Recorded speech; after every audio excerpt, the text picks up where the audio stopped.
پھر موسیٰ علیہ السلام کتنی 45 واپس، پھر 5، پھر 5، پھر 5، اڑتی گئی 5 رہ گئے۔ پھر آگے موسیٰ علیہ السلام کھڑے ہوئے، یا رسول اللہ کتنی؟ کہا 5۔ کہا نہیں واپس جائیں، کوئی نہیں پڑھیں گے۔ کہا نہیں اب مجھے شرم آتی ہے، 5 ختم ہو رہی ہیں، اب گیا تو یہ 5 بھی چلی گئیں تو میری امت تو ختم ہو گئی، میری امت تو محروم ہو گئی، لہذا اب میں نہیں جاتا۔ کہا ٹھیک ہے آپ کی مرضی، ویسے مجھے پتا ہے کہ یہ نہیں پڑھیں گے، چونکہ میری امت پہ 2 نمازیں فرض تھیں، انہوں نے وہ بھی نہ پڑھی، یہ کراچی والے 5 کہاں پڑھیں؟ موسیٰ علیہ السلام چونکہ تجربہ کر چکے تھے، لیکن ہمارے نبی نے فرمایا نہیں اب مجھے شرم آتی ہے، اب میں نہیں واپس جاؤں، جس نے پڑھنا ہوگا پڑھے گا، نہیں پڑھنا ہوگا نہیں پڑھے، ہر کوئی اپنے اپنے کیے کا اجر اللہ سے لے لے گا۔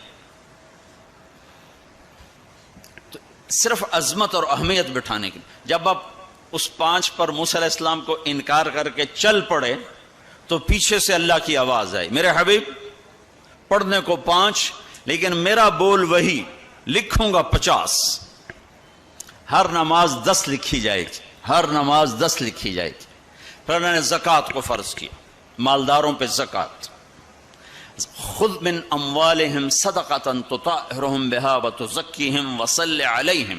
زکوٰۃ اتنا بڑا عمل ہے کہ اللہ تعالیٰ ہمیں کہتا ہے کہ میرے نبی پہ درود پڑھو، فرشتوں سے کہتا ہے میرے نبی پہ درود پڑھو، اور خود بھی کہتا ہے کہ میں اپنے نبی پر درود بھیجتا ہوں۔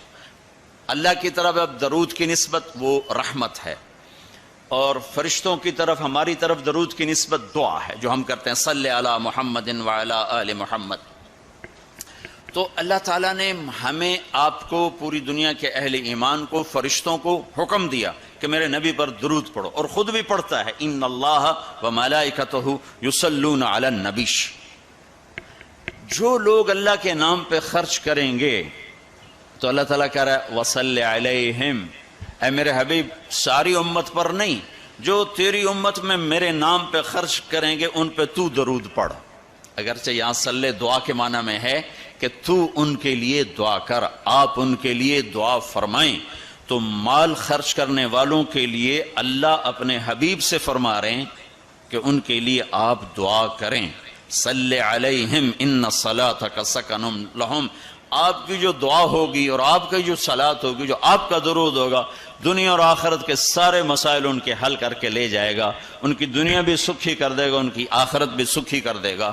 تو اللہ تعالیٰ نے زکوٰۃ فرض کی، اور بہت تھوڑی فرض کی، پہلی امتوں پر تھی 100 میں 10 روپے، اور ہماری ہے 100 پہ 2.5 روپے، اور اتنا فضل فرمایا کہ پورا سال پیسہ پڑا رہے، پھر کہا اس میں سے 2.5 روپے دے دو، 2,500 دے دو، اگر استعمال ہو جائے تو کوئی سال سے 1 دن پہلے اگر وہ مال خرچ ہو گیا ہے تو زکوٰۃ ختم ہو گئی۔ اور 82 دفعہ قرآن میں مال خرچ کرنے کا حکم آیا، 82 دفعہ، اور اللہ تعالیٰ نے ترغیب دی ہے کہ مالدار فقیروں پہ خرچ کریں۔ پھر اللہ تعالیٰ نے فقیروں کو ترغیب دیا کہ تم بھی جتنی وسعت ہو خرچ کیا کرو۔ میرے نبی نے ترغیب دی، سبق درہم 100,000 درہم، 1 روپیہ اللہ کے نام پہ خرچ کرنا 1 لاکھ روپیہ خرچ کرنے سے بڑھ گیا۔ تو صحابہ نے عرض کی وہ کیسے بڑھ گیا؟ تو آپ نے کہا ایک آدمی کے پاس 2 روپے، ایک آدمی کے پاس کروڑوں روپے، جس کے پاس 2 روپے تھے اس نے 1 روپیہ اللہ کے نام پہ دے دیا، اور جس کے پاس کروڑوں تھے اس نے 1 لاکھ دیا۔ جس نے 2 میں سے 1 دیا اس نے اپنے مال کا آدھا حصہ دیا، جس نے 1 لاکھ دیا اس نے اپنے مال کا کوئی 1000واں حصہ دیا۔ جب تولا جائے گا تو 1 روپے کا وزن 1 لاکھ سے بڑھ جائے گا۔ اور اس کا ایک واقعہ بھی، حضرت عمر ہمیشہ حضرت ابوبکر سے نہ کوشش کرتے تھے آگے نکل جاؤں، آگے نکل جاؤں، آگے نکل جاؤں، ساری زندگی موقع نہ بن سکا۔ تبوک کا موقع آیا تو اللہ کے نبی نے کہا مال خرچ کرو۔ عثمان رضی اللہ تعالیٰ عنہ 10,000 لشکر کا سارا سامان تیار کیا، ان کی سواریاں، ان کا راشن کے لیے تھیلوں کو بند کرنے کے لیے دھاگے تک اپنے گھر سے دیے، اور 300 دینار اوپر دیے۔ تو اللہ کے نبی کی جھولی میں وہ 300 دینار پڑے تھے یوں، اور آپ ان دیناروں کو اٹھا اٹھا کے یوں فرما رہے تھے ما علی عثمان اللہ یعمل بعدا، عثمان آج کے بعد کچھ بھی نہ کرے تو جنت واجب ہوگی۔ تو عمر کہنے لگے آج میں ابو بکر کو کاٹ سکتا ہوں، آج میں اس سے آگے نکل سکتا ہوں کہ وہ آج کل غریب ہے، میں مالدار ہوں، تو وہ تھوڑا لائے گا میں زیادہ لاؤں گا تو میں بڑھ جاؤں گا۔ لہٰذا انہوں نے اپنے مال کا آدھا حصہ، آدھا گھر میں رکھا اور آدھا لے کر آئے۔ ابو بکر نے جھاڑو پھیر دیا، جو کچھ تھا وہ سارا سمیٹ کے لے آئے۔ جب دونوں پراپرٹی سامنے رکھی گئیں تو حضرت عمر کی بہت زیادہ نظر آ رہی، ابو بکر کی بہت تھوڑی نظر آ رہی، لہذا حضرت عمر بڑے اطمینان میں کھڑے کہ آج جیت خطاب کے بیٹے کی ہے۔ میں قربان جاؤں، اللہ رسول تو جانتے ہیں کہ کون کیا کر کے آیا ہے، تو میرے نبی نے سوال ہی بدل دیا جو اس موقع کا سوال ہی نہیں۔ کوئی آدمی مسجد میں چندہ دینے جائے، مدرسے میں چندہ دینے جائے، کہا جی مول صاحب یہ 1 لاکھ روپیہ ہے مدرسے کے لیے، مسجد کے لیے۔ آگے مولوی صاحب کہیں پیچھے کتنے پڑے ہوئے ہیں تو وہ کہے گا اے بھی واپس کرو، میں تو تھوڑی نیت ہے جو کوئی چکر لگتا ہے کہ تسی ٹھیکیدار ہو مگر علی شاید ابھی پیچھے کتنے پے۔ یہ موقع کا سوال ہے ہی نہیں۔ مولوی صاحب کو چاہیے جی جزاک اللہ یہ لیجئے رسید، بسم اللہ، پھر بھی موقع آئے تو دیتے رہیں۔ تو میرے نبی نے پوچھنا یہ تھا ابو بکر کتنا لائے ہو، عمر کتنا لائے ہو، اور یہی اس موقع کا سوال ہے۔ لیکن اللہ رسول جانتے ہیں کہ کس کے مال میں وزن زیادہ ہے، تو میرے نبی نے سوال بدل دیا، فرمایا عمر ما خلفت، واہ واہ عمر پیچھے کیا چھوڑ کے آئے ہو؟ تو حضرت عمر تو وہیں دھڑم ہو گئے گا، با میں گیا، سوال سے ہی وہ پتہ چلے گا، با میری کلی اڑ گئی وکٹ۔ عمر ما خلفت یا ما ترکت لأہلک، یہ دونوں الفاظ ہیں۔ پیچھے گھر والوں کے لیے کیا چھوڑا؟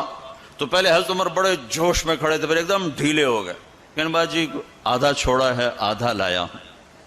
پھر آپ نے کہا ابا بکر ما خلفت یا ما ترکت لأہلک، ابو بکر تو پیچھے چھوڑ کے کیا آیا، بچوں کے لیے کیا چھوڑ کے آیا؟ تو انہوں نے کہا ترکت اللہ ورسول، میں تو اللہ اس کے رسول کو چھوڑ کے آیا ہوں، باقی سب کچھ لے آیا۔ تو اس پر عمر کہنے لگے ابو بکر میں نہیں تجھ سے آگے بڑھ سکتا، کوئی بھی تجھ سے آگے نہیں بڑھ سکتا۔ اپنے کپڑے بھی دے دیے اور ایک ٹاٹ تھا وہ پہن کر اس کو کانٹوں سے سی لیا۔ تو جبریل آئے، کہنے لگے یا رسول اللہ، اللہ تعالیٰ پوچھ رہے ہیں کہ ابو بکر نے یہ ٹاٹ کیوں پہنا ہوا ہے؟ تو آپ نے کہا کہ ابو بکر نے سارا کچھ اللہ اس کے رسول پہ لگا دیا ہے اس لیے یہ پہنا ہوا ہے۔ تو کہا یا رسول اللہ، اللہ